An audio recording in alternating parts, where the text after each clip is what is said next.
scale to regional scale, all the way down to a local scale. So I want to introduce my other presenters here. Hi, my name is Danny Da Silva, and I'm a third year at the University of Georgia. Hello, my name is Ethan McClurk, and I'm a third year at the University of Georgia. And I want to first give a shout out to two people who are not here, but without their work, we would not be here today. I want to give thanks to Ansley Parker and Lee Bryant. They both made a bunch of our graphics back home in Athens on WSI Max and on Leatherbell. So yes, I want to go over the current global events for the first part of this briefing. And the first event that I'm going to go over are wildfires in Colombia. As you can see on this NASA FIRB satellite, you can see a great concentration of these fires located in the central region of Colombia. This is where most of the population lives, or a high population density area. And so these fires are posing a great risk to both life and property in this area. As you can see from these photos of these fires, this is around the capital city of Bogota. You can see these fires are very close to majorly populated areas, and these wildfires are being aided by drought conditions in the area. Typically, El Nino events are associated with drier weather, drought in this region, and as a result, these conditions are being exacerbated. The next thing I want to cover is the Panama Canal drought. This is kind of along the same area as Colombia, so less rainfall, more drought, resulted in sea level or water levels being decreased in the canal. This is posing a problem for global shipping and global trade, as for this year we've seen a 36% decrease in global trade in the area. This could cause problems with global trade shortages, and yeah. So the images I'm going to show on the next slide are from May. They're from a similar level from what I'll go to the next one too. The next picture, this was taken around the May area, or the May time frame. As you can see, we're about end of January. We're kind of at around the same level. You can see the projected decrease is projected to further decrease. But this is what the Panama Canal looked like in May. You see these water levels have decreased. It's causing problems for ships trying to get through. It's a problem. And the last thing that I want to cover globally is an area of Saharan dust that has been pushed into Great Britain. This is being aided by a low pressure system. So you can see by this arrow pointing at this 970 low. You see southwesterly winds are pushing the dust coming off the Saharan desert up into Great Britain. And this satellite view gives a really good picture as to how this is happening with the southwesterly flow pushing this dust up into Great Britain. Some of the problems that are going to be a result of this dust are decreased air quality, which can cause respiratory problems, decreased visibility, but another thing, not so much a hazard, but kind of a cool atmospheric optical phenomenon are really pretty sunsets and sunrises. So if you have Twitter or anything, be sure to get a lookout for some really pretty sunsets and sunrises. That's my side of the presentation. Hey guys, it's a pleasure to be here, and I'll be bringing you your regional forecast. We're going to start off by looking at a visible look at the country right now.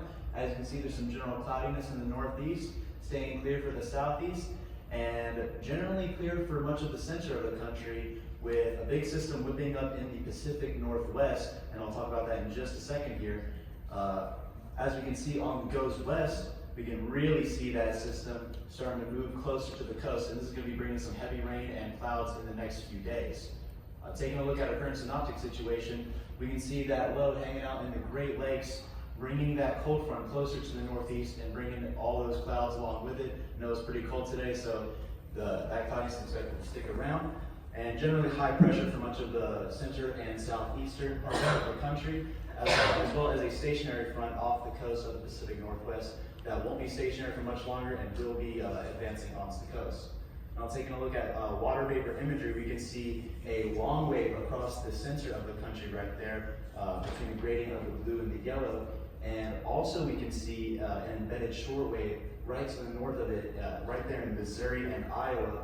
and that is where that cold front is along with it, and that is going to be progressing into the southeast. It's going to be cutting straight down in the next few days. Right now we're taking a look at geopotential height anomalies, and the models are in pretty good agreement with that system that's going to be cutting down to the south right now. As you can see, it actually starts to intensify right when it gets off the coast, but it's not expected to bring heavy precipitation or anything to the northeast and the southeast, but that will be something we'll keep an eye out for. As well, with the big story for today, an area of enhanced lower heights will be coming off the coast, and that is going to be associated with that system that I talked about earlier, and that is going to bring some potential flooding problems to the west. Taking a look at our synoptic view, we can see that system on the east coast right now cutting down, bringing some mixed precipitation to the Midwest, and possibly a wintry mix tonight, and maybe some snow to the north of us as well as some light precipitation along the eastern seaboard. And we can also see the western system starting to make landfall around Wednesday morning, and into the night is when it really starts to ramp up and bring some heavier precipitation, as well as some snow and wintry mix in the mountains of Nevada and California, and as well as just generate lots of clouds and heavy rain.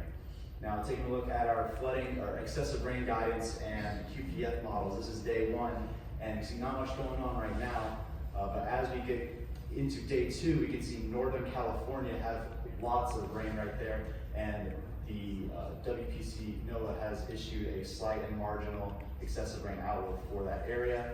And going into day three, we can see that area move closer to Southern California, as well as generally rain amounts widespread across the western U.S. states. And going into day four, we can see that it moves along into Texas and closer to Louisiana, and there's a marginal flood risk for that area of the country, but staying dry for the northeast and upper Midwest. And that system does intensify as it goes along the Gulf Coast, and we can see more slight excessive rainfall and as well as an area of extended marginal excessive rainfall up into the Dixie Alley area, and generally lots of rain along the Gulf Coast. And that is the regional forecast. Thank you. All right, as we zoom into our Baltimore local forecast, we're going to start with our current temperatures across the state of Maryland. We are at 41 degrees and sticking with these low 40s for the surrounding regions, except on the west side of Maryland, closer to those Appalachian Mountains, they're feeling much colder than we are right now at 34.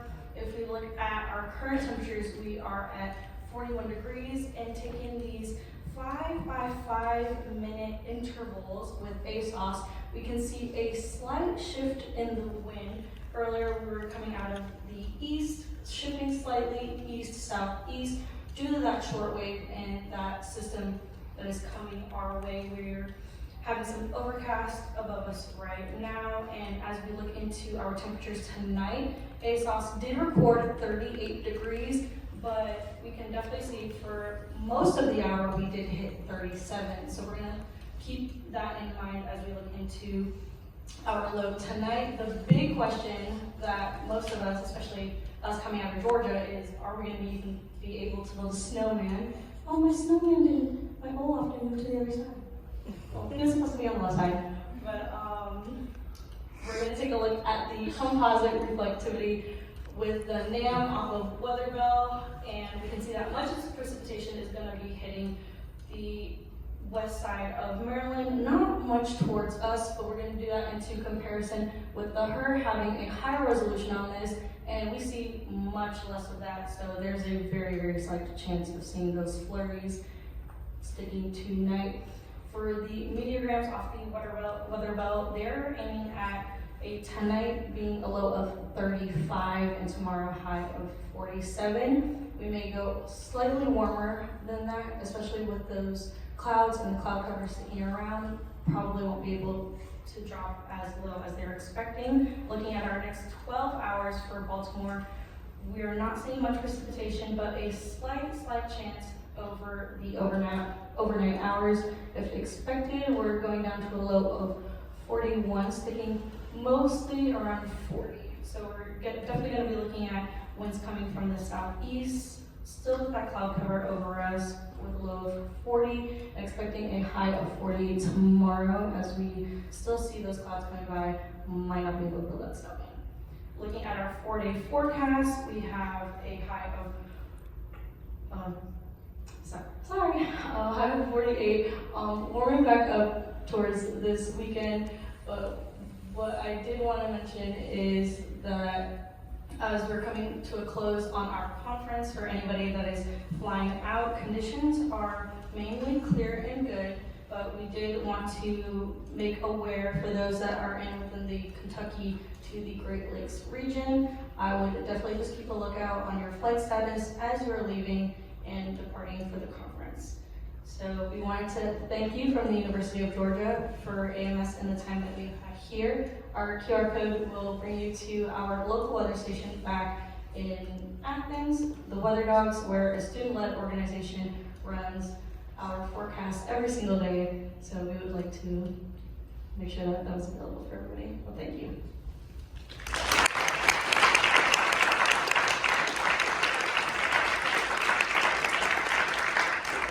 If anybody had any questions or wanted us to pull any models, runs, or take a closer look at anything, you're free to do so. Yes. Where did you get your daily forecast for Baltimore from?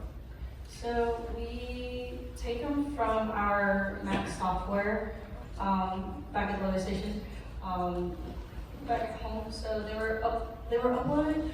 I think they're uploaded automatically through Max.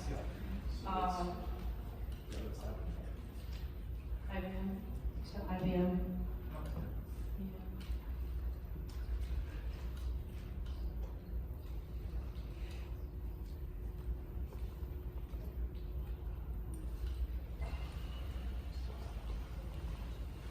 Any other questions? All right, if there's no other questions, thank you and enjoy the rest of the conference.